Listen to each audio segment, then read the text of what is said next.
This episode is brought to you by Jinx, the superfood-powered dog kibble everyone's been talking about. See the results for yourself and try their 1-month transformation. Within the first few weeks, you'll see how Jinx can help with your dog's energy, mood, and even digestion.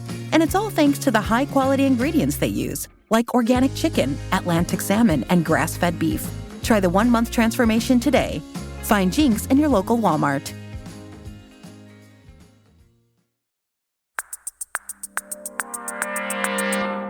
Today on CityCast Chicago, what's next for asylum seekers staying in city shelters? What should we name the Irving Park Eagle? And Karaoke Storytellers is back this weekend at Lincoln Hall, so we want to know what's your go-to karaoke song. It's Tuesday, January 30th. I'm Jacoby Cochran, and this is what Chicago's talking about.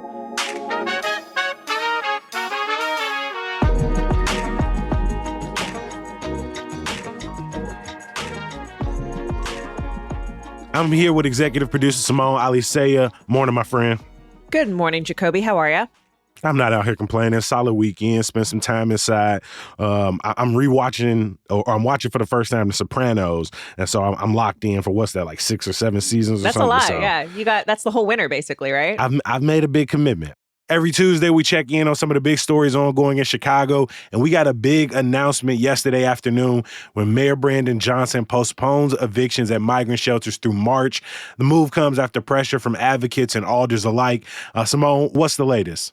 Yeah, so if folks remember, we've been talking about this a lot on the show. Mayor Brandon Johnson had enacted a 60-day lit on shelter stays for migrants at city-run shelters. Initially, this was supposed to come up in January. We had that awful cold. It got postponed. And then it was supposed to come up again this week. And so Johnson came out yesterday and announced that, in fact, we're still going to maintain a policy. There's still going to be a limit. But now the first round of evictions isn't going to come until at least March 16th, until at least mid-March, and then sort of ongoing from there. There's sort of a staggered based on when you got into the system, how long you've been in the system, and when your original eviction date was up. I think this is, a mixed bag, I think, for a lot of people, right? Obviously, welcome news for people staying in shelters who were worried that they might not have a place to go, might not have permanent housing, this week on Thursday or Friday.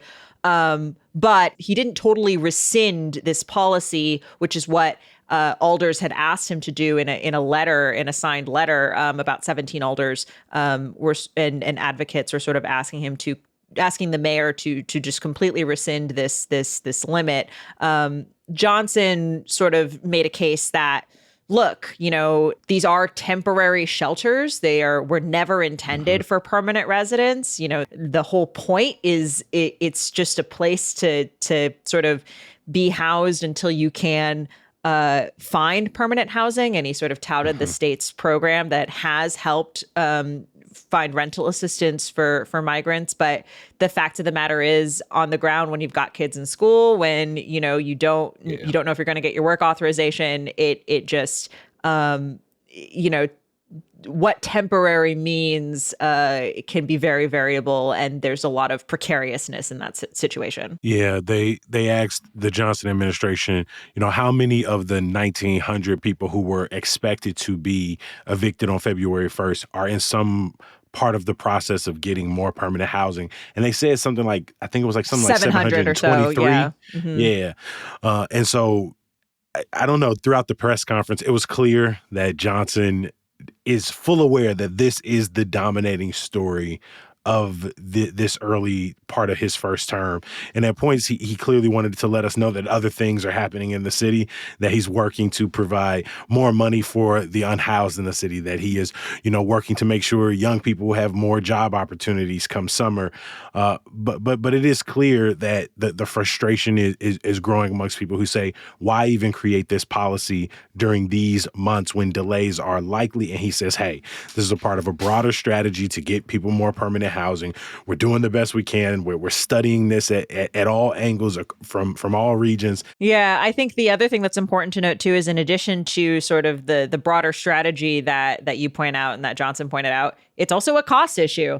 Johnson has come out and said that the city is spending $1.5 million a day on migrants, on sheltering migrants, and that the city will exhaust the $350 million that had been allocated in the budget in 100 days. And you heard in this press conference too, something we have been hearing for the past few months, an increased pressure on the state to step up and provide shelter beds and provide even more resources. And in addition to that, asking, of course, the federal government to also step into this, crisis that is happening, among states, right? We're talking about, obviously Illinois not on the border here. This is happening because the governor of another state has made a policy to send people here. Obviously, a mayor like Johnson, you don't want to leave people out in the cold, literally. You only have a finite amount of money, but also you have to use that finite amount of money to make a political point, to show how limited those resources are. So maybe someone else will pony up resources. And also just these numbers of, well, you have this many $1 million happening this long, and it's coming from this pot, and this many people are going to go out this day and have this situation. You have these many thousands of people. Like, it feels like such a distraction from what is actually happening to people. And it's so hard to wrap your head around sort of the scale of the issue when sort of these big facts are just kind of hanging over and swirling around. And at the end of it, you just have people who are trying to find a place to live. Fundamentally, that's what we're talking about here. And adding to it, this announcement comes on the heels of the city's annual count of people experiencing homelessness, which took place late last week. It's often referred to as the point-in-time count. Maybe many people don't know about this, Simone. Like, this number is really important for how we allocate resources every single year to combat houselessness. Yeah, so this is something that's actually required by the Federal Department of Housing and Urban Development. Basically, if cities want federal resources, federal funds to combat homelessness, the feds need to know how many homeless people there are in your city, right? And so the feds require this once every 2 years. Chicago does it every single year. And the way it works is they send volunteers out on one day in late January to count the number of people who are living in tents, who are living outside. And then they also count the number of people who are currently staying in shelters throughout Chicago. So you only named a few categories that they went out and counted on January 26th, but we talk about this issue a lot, and we know that there are people who might be in motels, people who might be doubling up, people who might be couch surfing, people who might have found temporary shelter for the evening or for the week in somewhere that isn't outdoors or sort of a city-ran shelter. So how accurate is this? Can this number really be? This is something that has been criticized by advocates for years, Jacoby. This has been a huge issue with the point-in-time count. It is, for most cities, it is pretty much the only census, yearly census, or potentially every 2 years, that is done of people experiencing homelessness. But as you point out, there are a lot of different issues here. Number one, you're taking a snapshot of one or maybe a few nights in the coldest part of the year, right? How does that unsheltered population, that's going to look very, very different in July than it does in January, right? Number two, it doesn't capture people who are couch surfing, people, or even people who are, sheltering in areas that are considered not visible, an abandoned building, for example, who are sleeping in their cars. There's also not a lot of information that we take, right? We're counting the number of people. We do get demographic information about race and gender. Chicago is also keeping track the past couple of years of people who are asylum seekers versus people who are not. But, we don't necessarily ask them questions like, well, why are you sleeping outside? Why? What happened that got you into this situation? We're not asking questions like, do you have a health condition that is preventing you from working, right? Questions that could maybe help us better understand what kinds of services we should be providing. In 2023, Chicago counted just over 6,000 total people who are experiencing homelessness in Chicago. Asylum seekers the city says accounted for about 42% of the people counted in shelters. There were more people counted in 2023 than there were in 2022, but there was also some shifting in the methodology that changed because of the pandemic, right? So there's that going on too. It's going to be a minute before we get the numbers from 2024, but I think most advocates would say that whatever that number is, it's almost assuredly going to be an undercount. And it's only really one piece of sort of the data puzzle when we're talking about what we need to know about this population to help people get out of homelessness.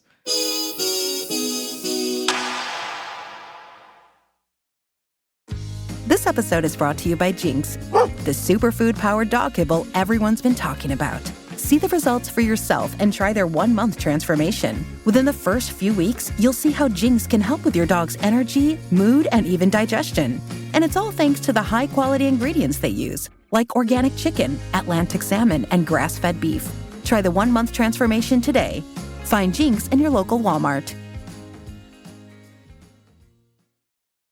Our friend over at Block Club Chicago are in the process of doing what we in Chicago love to do, finding a fascinating animal, whether it's a plover or a family of foxes or a turtle, and giving it a name. And now we have a new animal friend that people are interested in, and it's this bald eagle that has been spotted up in Irving Park. Our friend Colin Boyle has gotten some really cool shots of even the eagle in motion near Horner Park. And I mean, seeing its wingspan is absolutely ridiculous. But for what I understand, when it gets colder in places like Canada, the eagles come down and hang out towards Michigan, Illinois, looking for food, looking to chill out. Chicago's got some really cool birds out here. And so, of course, now people are trying to figure out a name for the eagle. Their options were Eagle Man. Personal favorite. I love those commercials. John Baptiste Point du Sable Lakeshore Eagle. Wildly long. The 33rd Ward Balderman. Chance the Raptor. Chance the Flapper. And Sorry Lightfoot. All right, I think a couple of them are some strong wins up in there. You know what I'm saying? I think anything that reminds us of administration's past is probably a pass for me.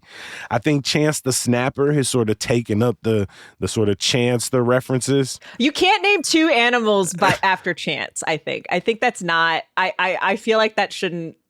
That's just my opinion. Although Chance the Raptor, I do think is a little bit better than Chance the Snapper. Chance the Snapper. Yeah, so, I agree with that. That's really tough. I actually really like Sorry Lightfoot. I really like it a lot. I think it rolls off the tongue. Lightfoot also kind of like, it's got some flight to it. I don't know. I'm into it. But no, I just feel like Eagle Man. What's that? Do you have insurance on this car? No. It must be Eagle Man. I think it's one of the kookiest, wildest, most bizarre commercials you ever seen. Just this big eagle sitting on these people's roofs and just... I've got something for you.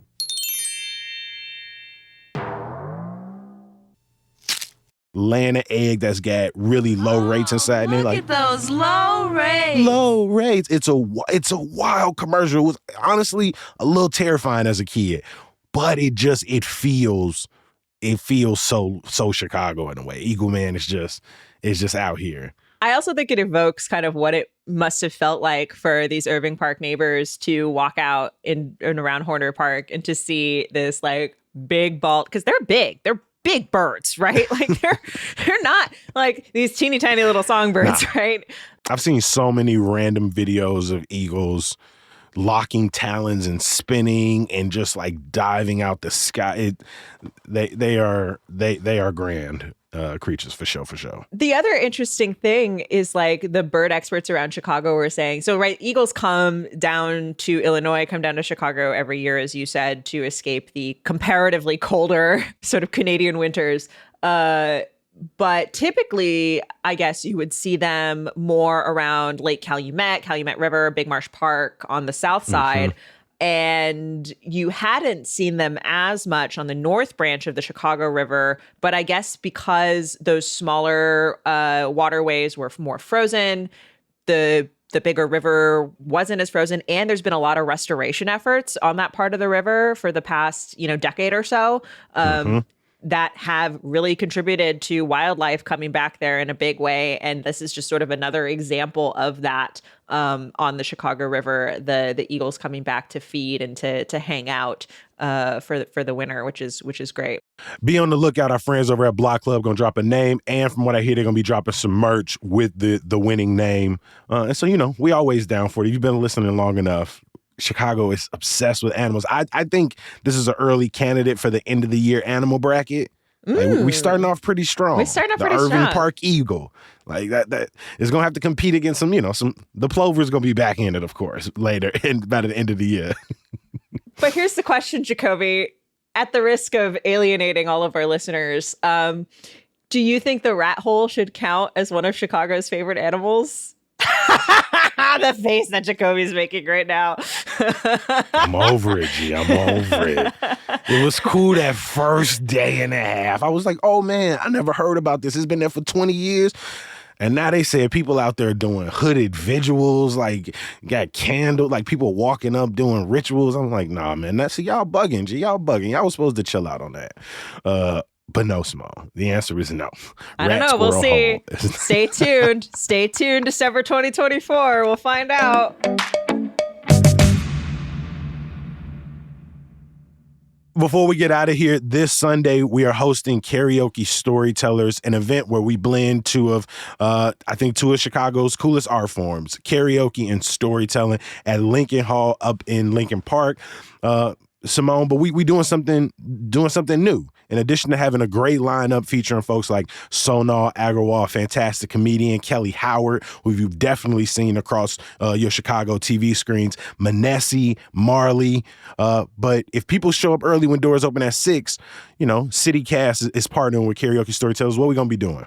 Well, number one, also they get to see you, Jacoby, as the host of Karaoke Storytellers. I'm going to be in the building. You're going to be there. That's one reason people should come out. But yeah, as you said, right after doors open at 6, we're going to be doing a little pre-show trivia for everybody who comes early. You can come get a drink, come answer some questions. You'll get to see me on stage, which will be a great little taster before Jacoby comes out, I'm sure. These are some of your favorite things, G. Karaoke, trivia. This is what I live for, Jacoby. This is why I leave my apartment in the wintertime. Literally, this is it. This is karaoke and trivia. You get to answer some questions, get some merch. You can also meet the rest of the City Cast Chicago team. Sydney and Michelle are going to be there as well. Come hang out with us. Yeah. And I've got some very cool prizes for people who win. Also, if you answer trivia correctly, you may have a chance to come on to the Lincoln Hall stage, which will be very fun and not intimidating at all, I promise. You can also potentially be the audience volunteer at Karaoke Storytellers if you stick around. We always bring in somebody who, watches a few people and go, hey, I want to do this too. So you might have multiple opportunities to get on stage with us. Yeah, you know what? You got to do it. But yeah, I think it's going to be a really good time. And come early. You be out here in these karaoke streets. I know you got a little bit of a collection of things you go to, but what's your couple go-to, Jones? I have several go-tos. My old reliable, the one I fall back on again and again, is Dreams by Fleetwood Mac. It is very easy. It's very chill. My other sort of silly skill is I Know All the Words to One Week by Bare Naked Ladies, which is a very nonsense song that is sung very, very fast. So it's, it's a good little party trick, I think, to pull out. What about you? What's your go-to? You're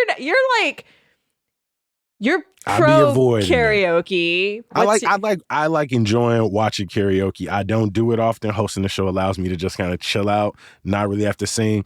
But I think the last time I sang, I went with The Payback by James Brown. And what I'm realizing with James Brown's song, and I'm starting to get more and more, I've always listened to James Brown as a roller skater, but singing it at karaoke, he's like the easiest artist to do at karaoke because you really just get to lean into screaming, not really knowing the lyrics, kind of filling things in with your own ad libs, because that's really the whole James Brown vibe. You're not really trying to hit any particular note or sing on any type of a tempo. You just kind of jump in it and, you sold me out for some chicken change. He just saying things that came to his spirit. So I love it. Want to give another thank you to our executive producer, Simone Ali Sayed. These Tuesday chats are some of the best parts of my week, my friend. Thanks, Jacoby. Find us there, Karaoke Storytellers, on Sunday at Lincoln Hall. Check the link in the show notes for more details. And again, come early if you want to meet the CityCast Chicago team and, play some trivia, win some prizes.